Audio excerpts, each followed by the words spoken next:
बहुप्रतिक्रिया का नियम। इस नियम के अनुसार हम नया कार्य सीखते समय अनेक प्रतिक्रियाएं एवं प्रयास करते हैं तथा उसके बाद उस कार्य को करने की सही विधि मालूम हो जाती है। दूसरा, आंशिक क्रिया का नियम। इस नियम के अनुसार हम अपने पूरे कार्य को छोटे छोटे भागों में विभाजित करके करें तो यह अधिक शीघ्र और सरल हो जाता है। यानी कि कहने का अर्थ है कि कोई भी बड़ा कार्य है तो उसको छोटे छोटे टुकड़ों में करके अगर किया जाए तो काफ़ी शीघ्र और सरल हो जाता है। और पहला बहुप्रतिक्रिया का नियम कहता है कि हम नया कार्य सीखते समय अनेक प्रतिक्रियाएं एवं प्रयास करते हैं। ये बात सही है, बिल्कुल सही है कि कोई भी नया कार्य करते हैं तो हमें मालूम नहीं होता है, इसलिए हम उस कार्य को अनेक प्रतिक्रियाएं और उसको करने के लिए अनेक प्रयास करते हैं। उसके बाद उस कार्य को करने की सही विधि मालूम होती है। तो जब हम उस कार्य को करते हैं, बार बार करते हैं, एक बार गलती होता है, दूसरा बार गलती होता है, तो फिर धीरे धीरे हमको उस विधि को करने का सही विधि मालूम हो जाता है। ये कहता है पहला नियम में। और दूसरा, आंशिक क्रिया का नियम। छोटे छोटे टुकड़ों में अगर किसी को करें कोई कार्य को तो अधिक शीघ्र और सरल हो जाता है। तीसरा नियम है आत्मीकरण का नियम। इस नियम के अनुसार हम नवीन ज्ञान को यानी नए ज्ञान को अपने पूर्व ज्ञान के साथ जोड़कर इसे स्थायी बना लेते हैं। इससे अधिक सुगम और सरल हो जाता है। जैसे कि आप किसी भी चीज़ के बारे में, जैसे आप ट्रायंगल का उदाहरण लीजिए, आपको क्लास 2 में आप पढ़ें त्रिभुज के बारे में कि त्रिभुज में 3 कोण होते हैं, और फिर क्लास 3 में आपको पढ़ाया जाए कि त्रिभुज के तीनों कोणों का योग 180 डिग्री होता है। तो दोनों को मिलाकर जो आपको ज्ञान हुआ उसे जोड़कर आप अस्थाई बना लेते हैं, और इससे आपको अधिगम जो होता है, सीखने की प्रक्रिया होती है जो, तो बहुत ही सुगम और सरल हो जाती है। तो आपने 3 क्लास में सीख गया कि त्रिभुज में 3 कोण होते हैं और तीनों कोणों का योग 180 डिग्री होता है। तो आपको त्रिभुज के बारे में सीखने में सरलता हुई। इसी को आत्मीकरण का नियम कहते हैं। ठीक है। चौथा, अभिवृत्ति का नियम। यह नियम हमें यह बताता है कि किसी भी काम को करने के लिए जितनी हमारी पॉजिटिव अभिवृत्ति होगी उतनी ही ज़्यादा उस काम को सीखने, और अगर अभिवृत्ति कम हुई तो उस काम को कम सीखने की अभिवृत्ति होगी।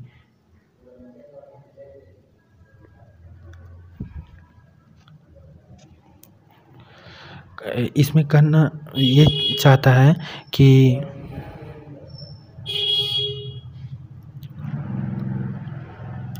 इसका कहना है कि अगर कोई काम में आपको रुचि अधिक है तो पॉजिटिव अभिवृत्ति होगी, मतलब और आप उसके बारे में करना चाहेंगे, उसके बारे में जानना चाहेंगे, सीखना चाहेंगे।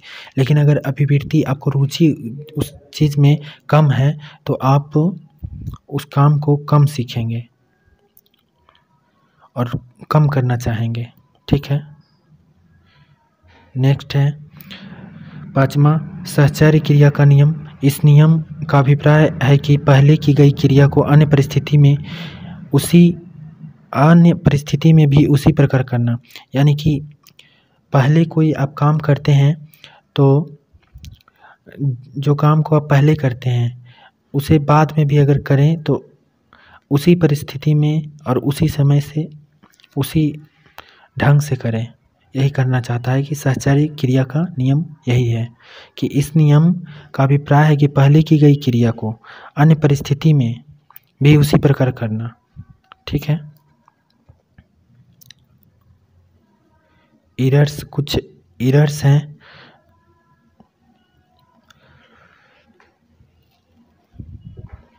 जो बच्चे बार बार गलती करते हैं, इसका कारण क्या है? तो बच्चों को गलती करने का कारण है बच्चों के एरर उनके सीखने के प्रोसेस का एक पार्ट है। एरर्स क्या है? बच्चों के एरर उनके सीखने के प्रोसेस का एक पार्ट है। ये बच्चों की थिंकिंग को समझने में एक रिसोर्स का काम करती है। स्टूडेंट्स की एरर्स संकेत करती है कि उन्हें यांत्रिक अभ्यास की ज़रूरत है। यानी कि बच्चे जब गलती करते हैं तो उससे ये पता चलता है कि बच्चे को यांत्रिक अभ्यास की ज़रूरत है, मैकेनिकल ड्रिल की ज़रूरत है। नेक्स्ट है अल्बर्ट बंडूरा सामाजिक अधिगम का सिद्धांत इन्होंने दिया था, जो बहुत ही महत्वपूर्ण है। अल्बर्ट बंडूरा सामाजिक अधिगम का सिद्धांत। तो अल्बर्ट बंडूरा कनाडा के निवासी हैं। अल्बर्ट बंडूरा कनाडा के निवासी है। उन्होंने सामाजिक अधिगम का सिद्धांत दिया। इस सिद्धांत में दूसरों के व्यवहार को देखकर सीखा जाता है। समाज के मान्य व्यवहार को अपनाया जाता है तथा अमान्य व्यवहार को नकारा जाता है। इन्होंने कहा कि अगर समाज में कोई व्यक्ति अच्छा कर रहा है तो बच्चे उससे उसका अच्छा व्यवहार को अपनाएंगे और उसके जैसा करने का कोशिश करेंगे। लेकिन अगर समाज में कोई गाली देने वाला व्यक्ति है तो बच्चा उस पावलोव के सिद्धांत, शास्त्रीय अनुबंधन का सिद्धांत काफ़ी महत्वपूर्ण है। पावलोव का नियम, पावलोव के सिद्धांत, शास्त्रीय अनुबंधन का सिद्धांत इन्होंने दिया था आईपी पावलोव। यह एक रूसी वैज्ञानिक थे। इनको 1904 में नोबेल पुरस्कार मिला। इनके अनुसार किसी की उत्तेजना के पैरेलल अगर कोई सिग्नल निर्धारित कर दे तो वह समान प्रतिक्रिया करेगा जितना वह उत्तेजना बढ़ाने पर करता था। पावलोव ने कुत्ते पर प्रयोग किया। पावलोव ने किस पर प्रयोग किया? कुत्ते पर प्रयोग किया। पावलोव ने अपना प्रयोग कुत्ते पर किया। उसने कुत्ते को एक पिंजरे में भूखा रखा। अब उसने उसे खाना दिया। खाना देते ही कुत्ते के मुंह में लार टपकनी शुरू हो गई। जब वह कुत्ते को दाना देता था तो खाना देने से पहले वह एक घंटी बजा देता था। कुछ दिन बाद कुत्ते को लगने लगा कि जब घंटी बजेगी तभी खाना मिलेगा। अब जैसे ही घंटी बजती थी कुत्ते के मुंह में लार टपकनी शुरू हो जाती थी। अब उत्तेजना बढ़ाने का काम घंटी कर रही थी। इस तरह कुत्ता घंटी के साथ संबंध स्थापित कर लेता है। इसका पावलोव के कहने का अर्थ था कि उन्होंने कुत्ता के ऊपर प्रयोग किया कि जब भी कुत्ता को खाना देता तो घंटी बजाकर खाना देता था और घंटी बजाते ही कुत्ते के मुंह में पानी आ जाता था, लार टपकने शुरू हो जाते थे। और जिस दिन खाना नहीं भी देता और घंटी सिर्फ बजा देता तो अब देखा उन्होंने कि लार टपकना शुरू हो गया। घंटी बजा दिया और खाना नहीं दिया, फिर भी लार टपकना शुरू हो गया, तो इन्होंने इसका प्रयोग किया।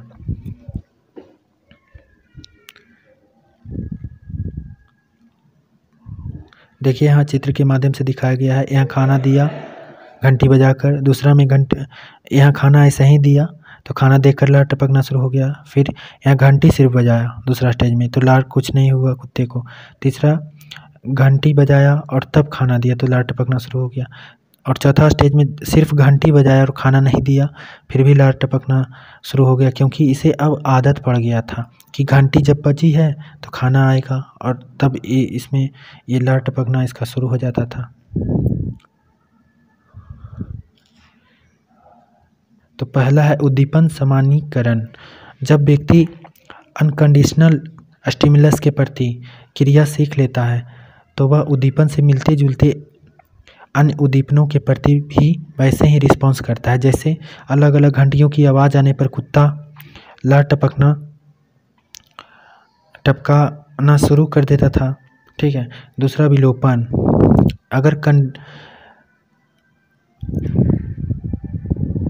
अगर कंडीशनड स्टिमुलस के बाद अनकंडीशनड स्टिमुलस प्रदान न करें तो कुछ समय बाद रिस्पॉन्स आना बंद हो जाता है। जैसे घंटी की आवाज़ के बाद अगर खाना ना दिया जाए तो कुत्ते की लार आना बंद हो जाएगी।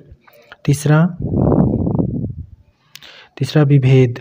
इसमें व्यक्ति ओरिजिनल अनकंडीशनल स्टिमुलस और अदर स्टिमुलस के बीच विभेद या अंतर करना शुरू कर देता है। जैसे बहुत सारी घंटियां बजाने के बावजूद कुत्ता पहचान जाता है कि किस घंटी की आवाज़ के बाद खाना मिलेगा।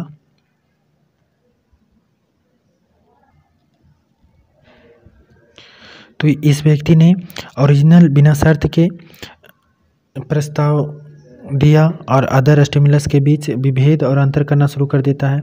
जैसे बहुत सारी घंटी बजने के बावजूद भी कुत्ता यह पहचान गया कि इस घंटी के बाद खाना मिलेगा।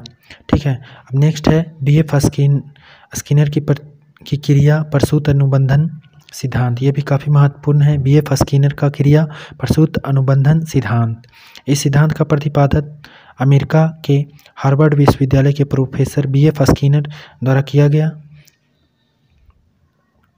बीएफ स्किनर ने सबसे अधिक अनुक्रिया पर जोर दिया, इसलिए इसे क्रिया प्रसूत अनुबंधन का सिद्धांत कहा जाता है, इसलिए इसे क्रिया प्रसूत अनुबंधन का सिद्धांत कहा जाता है। B.F. स्किनर ने अपना प्रयोग पहले चूहे पर, उसके बाद कबूतर पर किया। इन्होंने एक बॉक्स लिया, उसमें एक चूहा बंद कर दिया। बॉक्स में एक लीवर लगा हुआ था, उसमें एक छिद्र था। जब लीवर दबता तब खाना आ जाता था। उस छिद्र के द्वारा जब चूहे को भूख लगी तो वह इधर उधर घूमने लगा। अचानक उसका पैर लीवर में लगा और उसके लिए उस छिद्र से खाना आ गया। इसके बाद उसने इस क्रिया को दोहराया और खाना दोबारा आ गया। इसमें चूहा जब भी प्रतिक्रिया करता तो उसको खाना मिल जाता। इसे ही क्रिया प्रसूत का अनुबंधन सिद्धांत कहते हैं। यानी इसमें कहने का अर्थ है कि एक भूखा चूहा को एक बॉक्स में रख दिया गया और जिसमें लीवर लगा हुआ था, और लीवर के दबते ही उससे छिद्र से के द्वारा चूहे के लिए खाना आ जाता था। तो चूहा को जब भूख लगा तो इधर उधर घूमने लगा और अचानक उसका पैर एक बार लीवर पर गलती से दब गया। दबने के बाद उसके लिए उधर से खाने के लिए दाना आ गया। तो चूहा समझ गया कि इसको दबने के बाद खाना आ जाता है। तो चूहा ने बार बार इसको दोहराया, बार बार दोहराया और बार बार खाना आ जाता था। तो इसे ही अनुबंधन का सिद्धांत कहा जाता है। इसे ही अनुबंधन का सिद्धांत कहा जाता है। इस प्रयोग से यह निष्कर्ष निकलता है कि पहले अनुक्रिया होती है और बाद में उद्दीपन मिलता है। जैसे पुनर्बलन मिलता है, जैसे जैसे पुनर्बलन मिलता है वैसे वैसे सही अनुक्रिया करने और लक्ष्य तक पहुंचने की प्रक्रिया में तीव्रता आती है। सीखने की अनुक्रिया में पुनर्बलन का विशेष महत्व है। एक कहने का मतलब है कि जैसे जैसे वह प्रयास किया जाता है, रिस्पॉन्स किया जाता है, तो बाद में उद्दीपन होता है, उसमें उत्तेजना एक मिलता है उसमें। और उत्तेजना मिलने के बाद जब उसे जैसे दाना मिला तो उसे एक पुनर्बलन प्राप्त हुआ कि हाँ अब दाना मिला, फिर दबाएंगे फिर दाना मिलेगा। तो इससे सीखने की अनुक्रिया का में पुनर्बलन का विशेष महत्व होता है।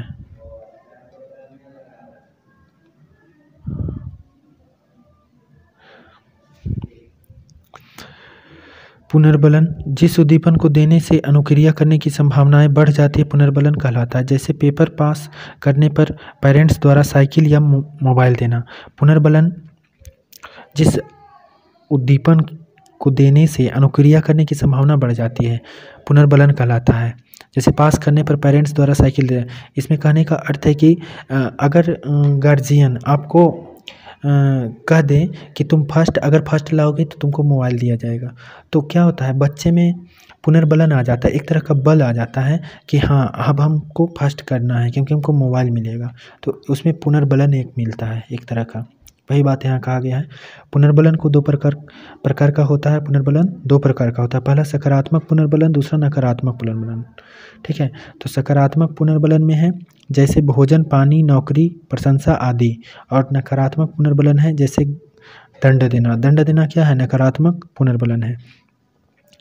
प्राणी को यदि सकारात्मक पुनर्बलन दिया जाए तो प्राणी क्रिया को दोहराता है। यदि नकारात्मक पुनर्बलन दिया जाए तो प्राणी क्रिया को नहीं दोहराता। जैसे सकारात्मक पुनर्बलन का यहाँ अर्थ है कि बच्चा को अगर कोई अच्छा कर रहा है तो उसको अब कहेंगे बहुत अच्छा और करो, ठीक है बहुत अच्छा जा रहा है। लेकिन अगर उसको नकारात्मक पुनर्बलन दिया गया बहुत अच्छा, बहुत ख़राब है, तुम बेकार है, नहीं कर सकते, तो उसमें नकारात्मक पुनर्बलन मिलता है। जैसे कि आप कोई एग्ज़ाम देने जा रहे हैं, ठीक है, तो एग्ज़ाम दिया आपने और उसमें अगर आपका कम नंबर आया तो अगर गार्जियन कहते हैं कि कोई बात नहीं बेटा अगला बार अच्छा आएगा, लगे रहो, लेकिन वही तो ये सकारात्मक पुनर्बलन हुआ। लेकिन अगर वही गार्जियन अगर कहे कि तुमसे कुछ नहीं हो सकता, तुम एक एग्ज़ाम नहीं निकाल सकते, क्या पढ़ते हो, तो आप में नकारात्मक पुनर्बलन आपको मिलता है। वही बात यहाँ कहा गया है। ठीक है, चलिए आगे देखते हैं। पुनर्बलन की अनुसूची।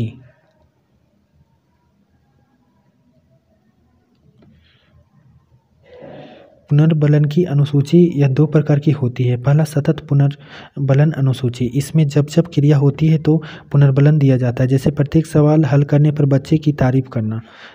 बच्चा अगर जो उससे प्रश्न पूछा गया और वह सही बताया तो उसका तारीफ किए तो उसको पुनर्बलन मिला।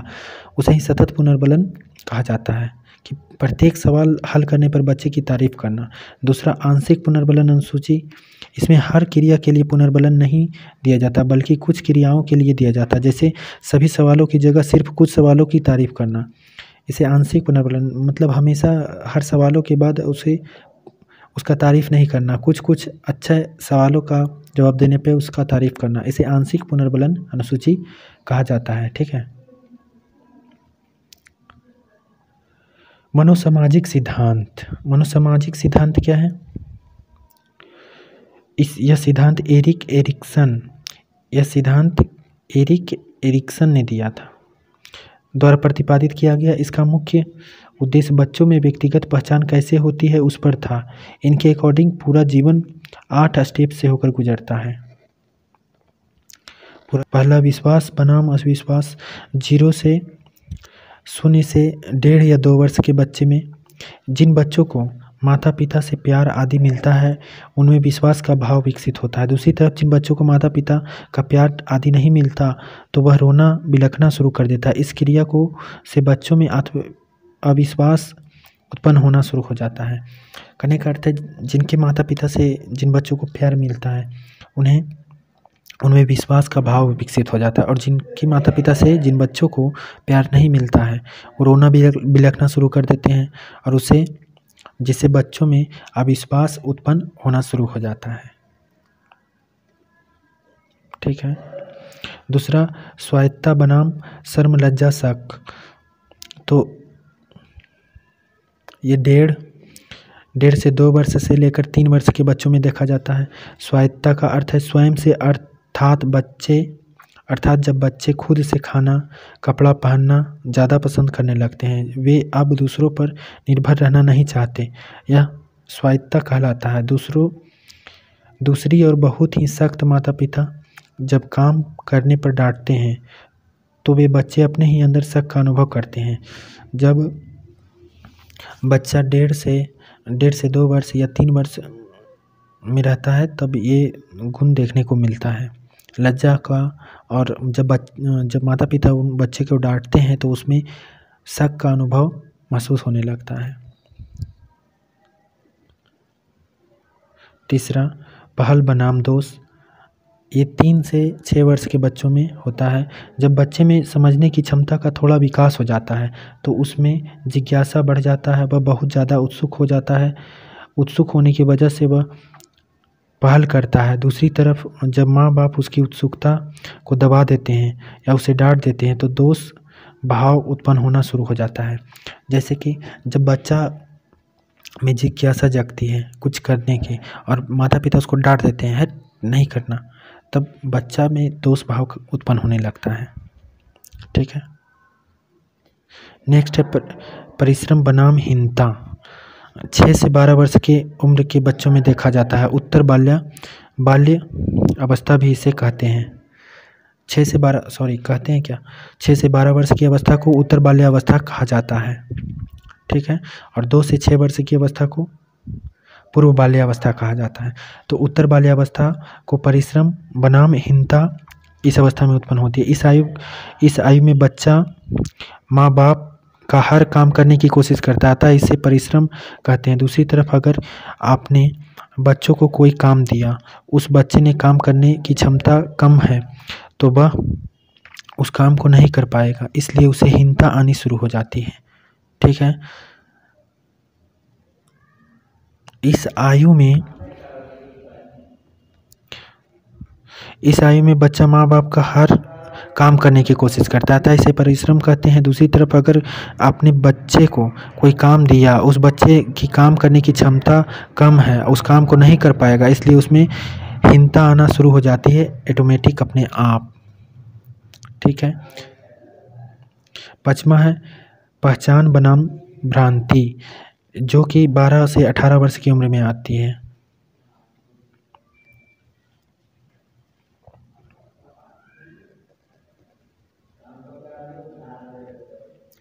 किशोर अवस्था। इस आयु में बच्चों में अपनी पहचान बनाने की बहुत ज़्यादा उत्सुकता होती है। दूसरी तरफ जब बच्चे उद्देश्यपूर्ण काम नहीं करते,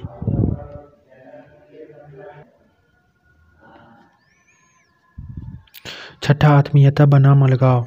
18 से 35 वर्ष की आयु पूर्व वयस्कावस्था इस आयु में कहा जाता है। आत्मीयता में आदमी दूसरों के साथ घनिष्ठ संबंध बनाता है। घनिष्ठ संबंध होने की वजह से वह दूसरों के साथ मिलजुल कर रहता है, जिसे आत्मीयता कहते हैं। दूसरी तरफ जब आदमी दूसरे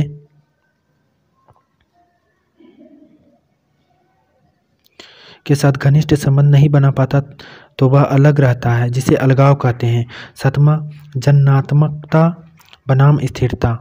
मध्य 35 से 65 वर्ष की आयु की अवस्था को कहा जाता है। 35 से 65 वर्ष की आयु को मध्य वयस्का अवस्था। जन्नात्मकता में हम दूसरे लोगों के बारे में ज़्यादा सोचते हैं, दूसरों का भला करने की सोचते हैं। दूसरी तरफ जब लोगों में इस सोच का विकास नहीं होता तो उसमें स्थिरता आ जाती है। 8वां, संपूर्णता बनाम निराशा। 8वां, संपूर्णता बनाम निराशा। 65 वर्ष से ऊपर की उम्र में यह होता है, जिसे प्रौढ़ावस्था कहते हैं। इस उम्र में आदमी की अधिकतर इच्छाएं पूर्ण हो चुकी होती है। जब वह अपने भविष्य की बजाय अपने बीते दिनों को याद करता है तो उसकी कितनी सफलताएं हुई, कितनी असफलताएं हुई। यदि उसकी सफलताएं ज़्यादा मिलती हैं तो उसे संपूर्णता कहते हैं। अगर किसी ने ज़्यादा सफलताएं हासिल नहीं की तो उसमें निराशा आ जाती है। जैसे अगर कोई व्यक्ति किशोरावस्था में अच्छा काम किया या वयस्कावस्था में, मध्य वयस्कावस्था में अच्छा काम किया या क्या क्या काम किया, तो ये संपूर्ण बनाम निराशा 65 वर्ष से ऊपर प्रौढ़ावस्था में होती है। तो इस अवस्था में वह व्यक्ति सोचता है, अपने बारे में सोचता है कि हमने किशोरावस्था में या मध्य वयस्कावस्था में क्या क्या काम किया, क्या अच्छा काम किया, क्या बुरा काम किया, या क्या कर सका जीवन में अभी तक या क्या नहीं कर सका, इसके बारे में सोचता है, जिसे ही संपूर्णता बनाम निराशा कहा जाता है। ठीक है। नेक्स्ट है जीन पियाजे, बहुत ही इम्पोर्टेंट। तो जीन पियाजे ने संज्ञानात्मक विकास का सिद्धांत दिया। जीन पियाजे स्विट्जरलैंड के मनोवैज्ञानिक थे। पियाजे का मानना है कि जैसे दो बच्चे में जैविक परिपक्वता आती है, वैसे दो वस्तुओं के बारे में अपने दिमाग में कॉन्सेप्ट बना लेते हैं। पियाजे के अकॉर्डिंग बच्चे सक्रिय ज्ञान निर्माता तथा उन्हें नन्हे वैज्ञानिक है, जो संसार के बारे में अपने सिद्धांतों की रचना करते हैं। पियाजे के अकॉर्डिंग बच्चों की थिंकिंग एडल्ट के प्रकार में अलग होती है, ना कि क्वांटिटी में। पियाजे के अकॉर्डिंग बच्चे की थिंकिंग एडल्ट के प्रकार में अलग होती है, ना कि क्वांटिटी में। यानी बच्चे जो सोचते हैं उसकी सोच से एडल्ट की सोच अलग होती है, वयस्क की सोच अलग होती है। ठीक है। Concept of cognitive development. पहला, अनुकूलन, एडेप्टेशन। वातावरण के अनुसार अपने आप को ढालना अनुकूलन कहलाता है। इसकी 2 प्रक्रिया होती है। पहला, आत्मसात्करण, एसिमिलेशन। पूर्व ज्ञान को नए ज्ञान के साथ जोड़ना आत्मसातीकरण कहलाता है। पूर्व ज्ञान को नए ज्ञान के साथ जोड़ना ही आत्मसातीकरण कहलाता है। जैसे कि आप किसी के चीज़ के बारे में जानते हैं, थोड़ा बहुत जानते हैं, और बाद में उस चीज़ के बारे में आप विस्तार से जानें और उसे जोड़कर जो आप पूरा जाने, उसे ही आत्मसातीकरण कहा जाता है। जैसे आपने कक्षा 1 में जो पढ़ा उस चीज़ को जाना और कक्षा 2 में जो पढ़ा, तो उन दोनों चीज़ों के बारे में मिलाकर जो कक्षा 2 में आप जाने, उसे ही आत्मसातीकरण कहा जाएगा। ठीक है। दूसरा, समायोजन। पूर्व ज्ञान में परिवर्तन करके वातावरण के साथ तालमेल बिठाना समायोजन कहलाता है। एग्जाम्पल, साम्य धारण, संतुलन। इसके द्वारा बच्चा आत्मसातीकरण और समायोजन की प्रक्रियाओं के बीच संतुलन कायम करता है। इसके द्वारा बच्चा आत्मसातीकरण और समायोजन की प्रक्रिया के बीच संतुलन, यानी जो बच्चा पूर्व ज्ञान और आत्मसातीकरण में जो प्रक्रिया होगा उसको और समायोजन की प्रक्रिया के बीच संतुलन कायम करता है। स्कीमा मानव के दिमाग में जो चीज़ें पहले से स्टोर होती है वह उनका प्रयोग करके किसी विषय के प्रति एक धारणा बनाता है। इसे स्कीमा कहते हैं। मानव के दिमाग में जो चीज़ें पहले से स्टोर होती है उसका प्रयोग करके कोई किसी विषय के प्रति एक धारणा बनाता है, इसे स्कीमा कहते हैं। जैसे कि आप किसी भी चीज़ के बारे में पहले से जानते हैं, किसी भी चीज़ को दिमाग में पहले से और किसी के बारे में स्टोर है आपके दिमाग में। जैसे कि स्क्वायर के बारे में आप पहले से जानते हैं कि स्क्वायर में 4 भुजा होते हैं, इसका डायगोनल दोनों बराबर होता है, इस चीज़ के बारे में जानते हैं। उनका प्रयोग करके एक धारणा बनाना। अब इसका प्रयोग करके आपने आयत का निर्माण किया, ठीक है, और आपने ये भी सोचा कि इसके भी आमने सामने की भुजाएं बराबर होती है, लेकिन इसका डायगोनल भी बराबर होता है। और एक स्क्वायर आयत हो सकता है, लेकिन एक आयत स्क्वायर नहीं हो सकता। तो इस चीज़ के बारे में आपने जो धारणा बनाया उसी को ही स्कीमा कहा जाता है। और नया चीज़ को आपने जन्म दिया, दोनों को मिलाकर एक नया चीज़ के बारे में आपने बताया कि सभी स्क्वायर तो आयत हो सकते हैं, लेकिन सभी आयत वर्ग नहीं हो सकते। तो इस नया चीज़ को आपने बताया, इसे ही स्कीमा कहा जाएगा, ठीक है। ऑर्गेनाइजेशन संगठन पियाजे के सिद्धांत में संज्ञानात्मक प्रणाली के लिए स्कीमाओं को पुनर्व्यवस्थित करना, उन्हें स्कीमाओं के साथ जोड़ने को संगठन कहा जाता है, ठीक है। पियाजे ने संज्ञानात्मक विकास की 4 अवस्थाएं बताई। पहला संवेदी पेशीय अवस्था, 0 से 2 वर्ष की अवस्था को संवेदी पेशीय अवस्था कहा जाता है। इस अवस्था में 0 से 2 वर्ष की अवस्था यानी कि शैशव अवस्था को संवेदी पेशीय अवस्था कहा जाता है। इस अवस्था में बच्चा अपनी ज्ञानेंद्रियों के माध्यम से सीखता है। इसमें वास्तु स्थायित्व का गुण आ जाता है, यानी बच्चा अपने दिमाग में वस्तुओं की छाप बनाना शुरू कर देता है, जिससे वह छिपी हुई वस्तु को ढूंढ लेता है।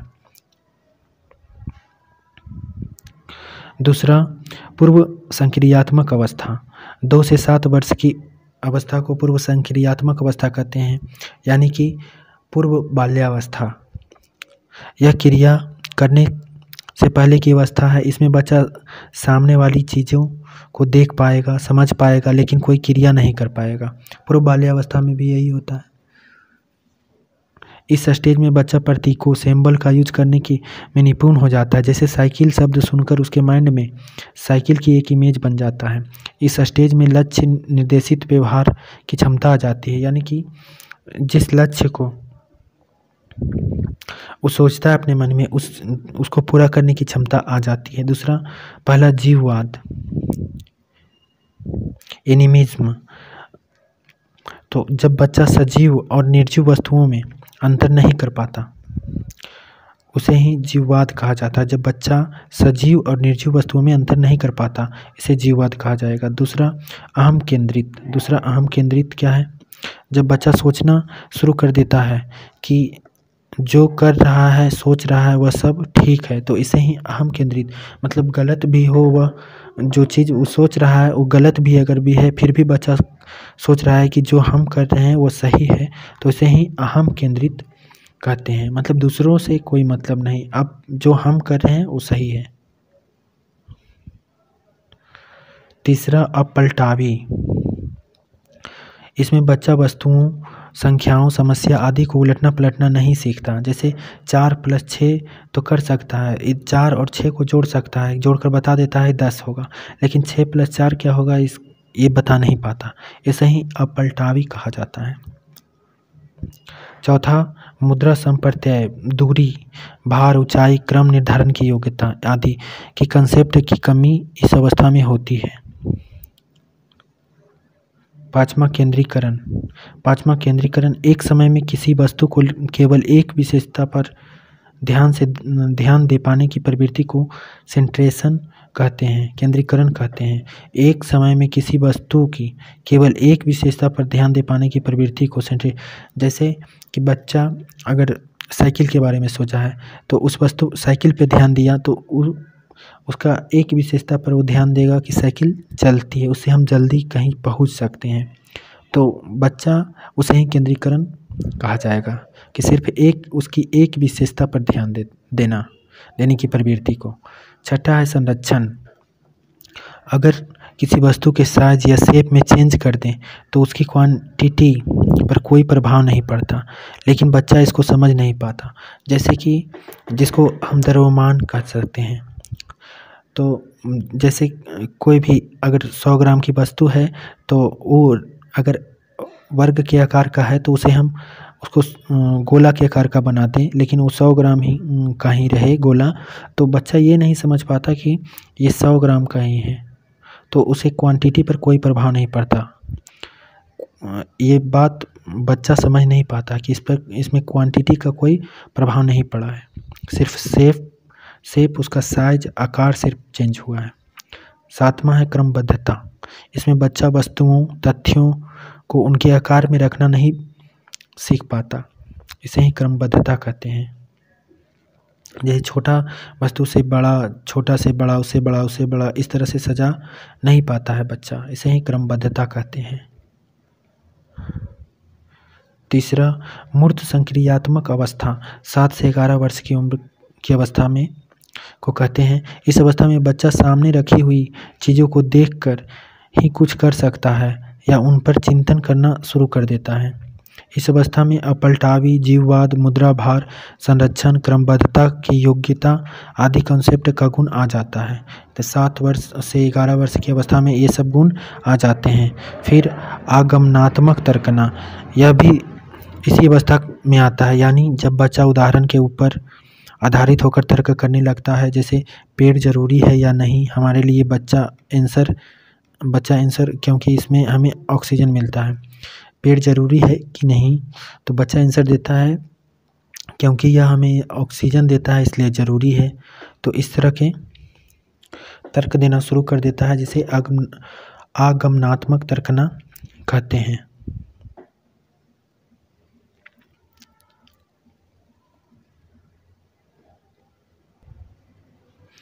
चौथा है औपचारिक संक्रियात्मक अवस्था। 11 से 15 वर्ष की उम्र को कहते हैं। यह संज्ञान की सर्वोच्च अवस्था है। इसमें बच्चा अमूर्त चिंतन करने लग जाता है। अमूर्त चिंतन यानी कल्पना करके चिंतन करना शुरू कर देता है, कोई भी चीज़ को की कल्पना करने लग जाता है। निगमनात्मक तर्कना, इसमें बच्चा नियमों के ऊपर तर्क करने लग जाता है। पियाजे के सिद्धांत की आलोचना, पियाजे के मानसिक विकास के चरणों के क्रम को अपरिवर्तनशील बताया है, लेकिन अगर बच्चों में अच्छा वातावरण दिया जाए तो वह अपनी अवस्था की क्षमता से अधिक सीख जा सकता है। जैसे पियाजे ने कहा है कि अगर बच्चा को अच्छा वातावरण दिया जाए, जहाँ अच्छे बच्चे रहते हैं, अच्छे अच्छे विचार बोलने वाले, व्यवहार करने वाले बच्चे रहते हैं, वहाँ अगर बच्चा को दिया जाए, कोई कमज़ोर बच्चा को, तो वह भी अच्छा कर सकता है और अधिक सीख सकता है। लॉरेंस कोहलबर्ग का नैतिकता का सिद्धांत, moral development of theory. Kohlberg America के मनोवैज्ञानिक थे जिन्होंने नैतिकता का सिद्धांत या नैतिक विकास का सिद्धांत दिया। ये बहुत इम्पोर्टेंट है। नैतिकता यह वह गुण है जिसमें हमें सही और गलत की पहचान होती है। बच्चा अपने सामाजिक परिवेश से ही नैतिकता और अनैतिकता को जानता है। पहला नैतिक दुविधा, मोरल डिलीमा, सही और गलत के बारे में डिसीजन न लेने की स्थिति नैतिक द्विधा कहलाती है। क्या सही है क्या गलत है इसके बारे में नहीं सोच पाना ही नैतिक द्विधा कहलाती है। हिंज अगर चोरी करेगा तो पुलिस पकड़ लेगी और नहीं करेगा तो वह उसकी बीवी मर जाएगी। तो इसमें कहा गया है कि अगर कोई काम अच्छा के लिए किया जाए, गलत काम भी अच्छा के लिए किया जाए, तो वह काम गलत नहीं माना जाएगा। जैसे हिंज की बीवी बीमार होती है, उसे दवा की सख्त ज़रूरत होती है, लेकिन उसके पास पैसे नहीं होते और दवा वाला बिना पैसे के दवा नहीं देता है, तो हिंज क्या करता है, हिंद चोरी करता है। तो वहाँ कहा गया है कि हिंज अगर चोरी करेगा तो पुलिस पकड़ लेगी और नहीं करेगा तो बीवी मर जाएगी। अगर हिंज चोरी नहीं करता तो उसकी बीवी मर जाती। तो हिंज ने दवा चुरा कर वहाँ लाया और अपनी बीवी की जान बचाया। तो यहाँ उसको गलत नहीं माना जाएगा। ठीक है, तो इसे ही नैतिक द्विधा कहा जाता है कि क्या सही है क्या गलत है। दूसरा, नैतिक तर्कना। तो नैतिक तर्कना मोरल रीजनिंग, सही और गलत के बारे में नैतिक तर्कना मोरल रीजनिंग सही और गलत के बारे में डिसीजन लेने में शामिल प्रक्रिया को नैतिक तर्कना कहते हैं। सही और गलत में किसी एक को चुनना, जैसे हिंज ने चोरी को चुना। कोहलबर्ग ने नैतिकता के 3 लेवल बताए, 3 स्तर बताए हैं कोहलबर्ग ने नैतिकता के। कौन कौन? पहला, प्राक रूढ़िगत नैतिकता का स्तर 4 से 10 वर्ष की अवस्था में। इस अवस्था में बच्चों की सही गलत के बारे में पता नहीं होता। इस अवस्था में नैतिक तर्कना दूसरे लोगों के मानकों के अनुसार होती है। इसे 2 भागों में बांटा है। पहला, दंड और आज्ञा। दूसरा, साधनात्मक सापेक्षता तथा उन्मुखता। पालन उन्मुखता क्या है? इसमें बच्चे की नैतिकता सजा और आज्ञा पालन पर आधारित होती है। जब हिंज ने चोरी की तो बच्चों ने सोचा कि अगर वह चोरी करेगा तो उसे सजा मिलेगी। दूसरा, इस अवस्था को जैसे को तैसे भी कहा जाता है, क्योंकि इसमें जैसा व्यवहार कोई उसके साथ करेगा वैसा ही वह खुद भी करेगा। एग्जाम्पल, एक बच्चे ने दूसरे बच्चे को पेंसिल तोड़ी तो दूसरे बच्चे ने भी उसका पेन तोड़ दिया।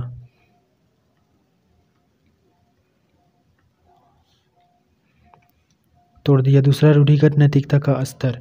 इस अवस्था में बच्चा दूसरे लोगों के मानकों और अपने अंदर समावेशित कर लेता है और उसी के अकॉर्डिंग सही गलत का निर्णय करता है। इसको भी 2 भागों में बांटा है। पहला, अच्छा लड़का लड़की बनने की उन्मुखता, दूसरों के साथ भला बनकर अनुमोदन अर्जित करता है। दूसरा, कानून एवं व्यवस्था उन्मुखता। इसमें बच्चा कानून तथा सामाजिक व्यवस्था को बनाए रखने की भावना विकसित करता है, क्योंकि उसके पापा का एक्सीडेंट हो गया था रेड लाइट पार करते हुए, इसलिए वह ऐसा नहीं करेगा। ये आप लोग पढ़े होंगे, डिटेल में पढ़े होंगे कहानी, तो उसमें है। तीसरा, उत्तर रूढ़िगत नैतिकता 13 वर्ष से ऊपर आयु के बालक में। तो इसकी 2 अवस्थाएं हैं। पहला, सामाजिक अनुबंध उन्मुखता। इसमें किशोर यह मानते हैं कि नियम लोगों की भले के लिए है। अगर किसी नियम से किसी का नुकसान होता है तो ऐसे नियमों को तोड़ देना चाहिए। अगर रेड लाइट तोड़कर उसके पापा की जान बच सकती थी तो उसे तोड़ दो। दूसरा, सार्वभौमिक नैतिक सिद्धांत उन्मुखता। इसमें किशोर दूसरों के विचारों से नहीं बल्कि अपने खुद के मानकों के अनुसार व्यवहार करता है। इसमें किशोर दूसरों के फायदों के लिए अपनी जान पर भी खेल जाते हैं। कोहलबर्ग के सिद्धांत की आलोचना इनके सिद्धांत की आलोचना कैरोल गिलगन ने की थी। उन्होंने तर्क दिया कि कोहलबर्ग ने अपने एक्सपेरिमेंट में महिलाओं को कम प्राथमिकता दी थी। मेल और फीमेल की मोरल रीजनिंग में कल्चर के डिफरेंसेस को इम्पोर्टेंट नहीं दी। वाइगोत्स्की की सामाजिक सांस्कृतिक सिद्धांत। वाइगोत्स्की की सामाजिक सैद्धांतिक सिद्धांत क्या है?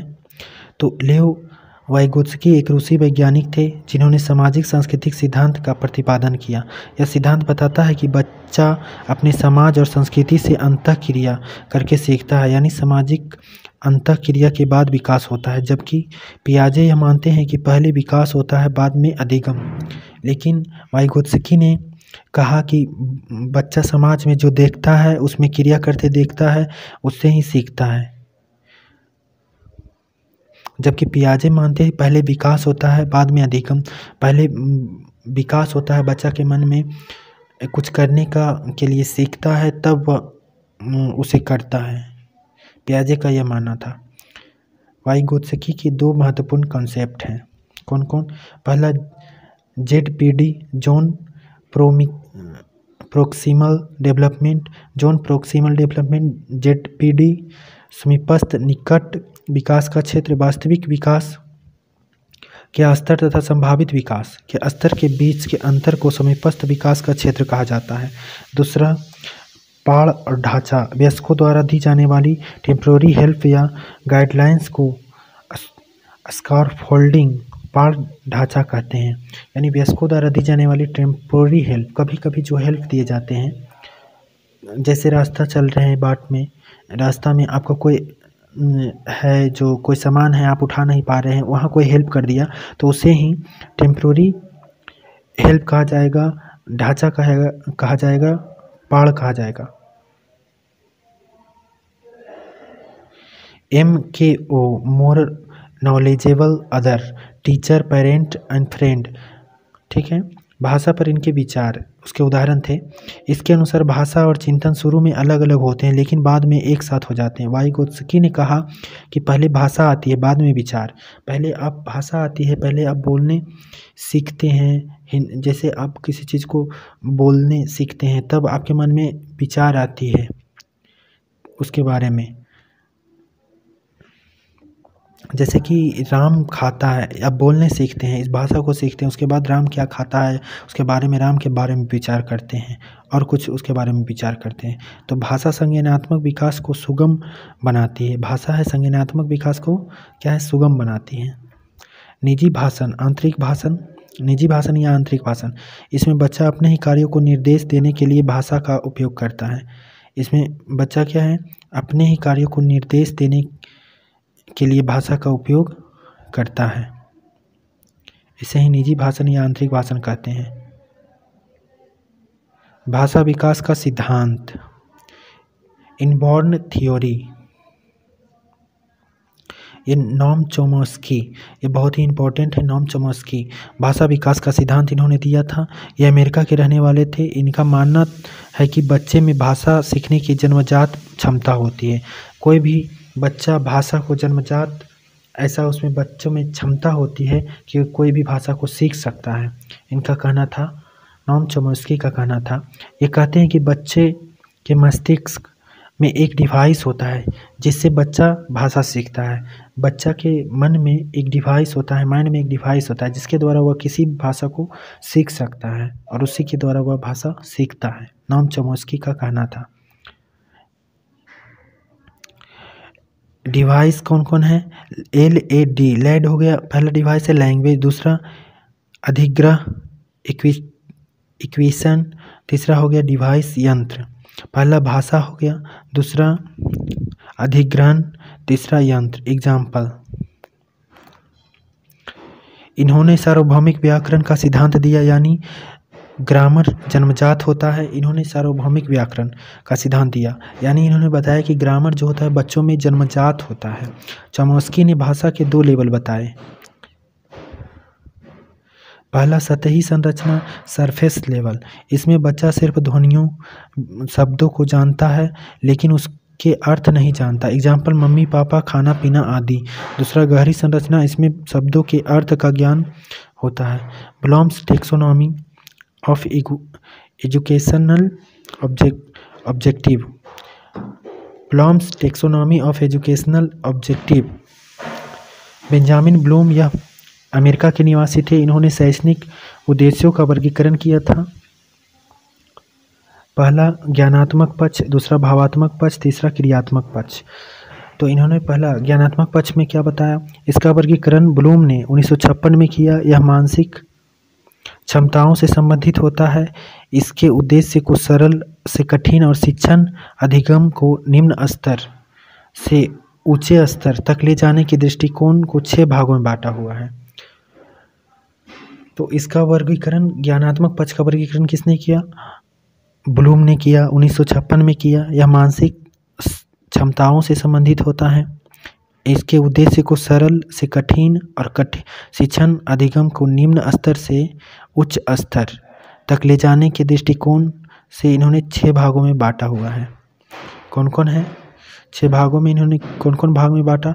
पहला ज्ञान, नॉलेज, दूसरा बोध, तीसरा कंप्रीहेंशन, तीसरा अनुप्रयोग, एप्लीकेशन,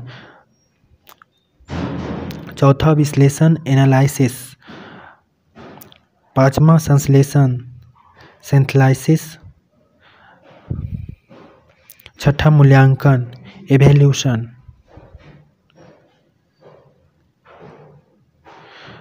दूसरा हो गया भावात्मक पक्ष, इफेक्टिव डोमेन। तो इफेक्टिव डोमेन क्या है, इसके बाद भावात्मक पक्ष। तो इसमें वे तरीके शामिल होते हैं जिनसे हम भावात्मक रूप से सामना करते हैं, जैसे तारीफ, उत्साह, प्रेरणा। जैसे भावात्मक पक्ष क्या हुआ, कोई आप किसी ने गाना गाया, कोई बालक ने गाना गाया, उसका आप तारीफ कर दिए, बहुत अच्छा बहुत अच्छा, तो इसे ही भावात्मक पक्ष कहते हैं। उसका उत्साह बढ़ाना, तारीफ करना, इसे भावात्मक पक्ष कहते हैं, इफेक्टिव डोमेन। तीसरा होगा क्रियात्मक पक्ष। इसमें शारीरिक हलचल, मोटर स्किल्स के क्षेत्र आदि शामिल होते हैं। तो बाल केंद्रित शिक्षा, चाइल्ड सेंट्रल एजुकेशन, बाल केंद्रित शिक्षा की तथा प्रगतिशील शिक्षा क्या है, इसके बारे में जानेंगे। बाल केंद्रित शिक्षा और प्रगतिशील शिक्षा क्या है, इसके बारे में जानेंगे। बाल केंद्रित शिक्षा, चाइल्ड सेंटर्ड एजुकेशन। बाल केंद्रित शिक्षा के समर्थक जॉन डीवी थे। बाल केंद्रित शिक्षा के समर्थक कौन थे, जॉन डीवी थे। ठीक है। बाल केंद्रित शिक्षा एक ऐसी शिक्षा है जिसमें हम बच्चों को केंद्र बिंदु मानकर शिक्षा प्रदान करते हैं। बाल केंद्रित शिक्षा के अंतर्गत बालक की रुचियों, प्रवृत्तियों तथा क्षमताओं को ध्यान में रखते हुए शिक्षा प्रदान की जाती है। जब हम बच्चों को बाल केंद्रित शिक्षा प्रदान करते हैं तो शिक्षण अब रुचिकर होता है। यानी कि जब बालक को केंद्र में रखकर शिक्षा प्रदान करते हैं तो शिक्षण जो होता है रुचिकर होता है। प्रगतिशील शिक्षा। प्रगतिशील शिक्षा क्या है? प्रगतिशील शिक्षा के अनुसार शिक्षा बच्चों के बीच बनी, न कि जब बच्चे को हम उसकी अभिवृत्तियों इच्छाओं के अनुसार पढ़ाते हैं तो उसका शिक्षा स्तर बढ़ जाता है, जिसे प्रगतिशील शिक्षा कहते हैं। प्रगतिशील शिक्षा के अनुसार शिक्षा बच्चे के लिए बनी है, न कि बच्चा शिक्षा के लिए। प्रगतिशील शिक्षा से बच्चों का सर्वांगीण विकास होता है। प्रगतिशील शिक्षा करके सीखना प्रबल देती है। प्रोग्रेसिव एजुकेशन में seating arrangement, time table flexible होना चाहिए। ठीक है। इसमें सहयोगितापूर्ण अधिगम होता है। According to CBSE, progressive education में बच्चे समूह में एक्टिव पार्टिसिपेंट करें और सोशल स्किल को सीखें। प्रगतिशील शिक्षा में संयुक्त राज्य अमेरिका USA के मनोवैज्ञानिक जॉन डीवी का योगदान है। जॉन डीवी ने शिक्षा को त्रिध्रुवीय प्रणाली बताया है। तो ध्रुवीय प्रणाली कौन कौन है? तो पहला टीचर, दूसरा बालक, तीसरा पाठ्यक्रम। स्वतंत्र चर, टीचर स्वतंत्र चर, बालक आश्रित चर जो कि शिक्षक पर आश्रित होते हैं या बुक पर आश्रित होते हैं, और तीसरा है पाठ्यक्रम मध्य चर। ये मध्य चर होते हैं जिन पर दोनों को आश्रित होता है, टीचर भी और बालक भी। तो भारत में बाल केंद्रित शिक्षा का श्रेय गिजू भाई को दिया जाता है। भारत में बाल केंद्रित शिक्षा का श्रेय किसको दिया जाता है? गिजू भाई को। और ऐसे बाल केंद्रित शिक्षा का श्रेय किन्हें दिया जाता है? तो जॉन डीवी को बाल केंद्रित शिक्षा का श्रेय दिया जाता है। और भारत में बाल केंद्रित शिक्षा का श्रेय किन्हें दिया जाता है? गिजू भाई को दिया जाता है। ठीक है। और अब सिगमंड फ्रायड क्या है? इन्होंने मनोविश्लेषणात्मक सिद्धांत दिया। सिगमंड फ्रायड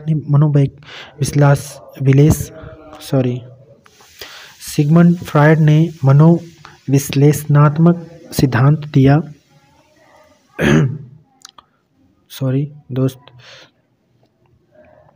इस सिद्धांत का प्रतिपादन सिगमंड फ्रायड ने किया था, जो ऑस्ट्रेलिया के निवासी थे। इस सिद्धांत के मन और का मस्तिष्क का विश्लेषण किया जाता है।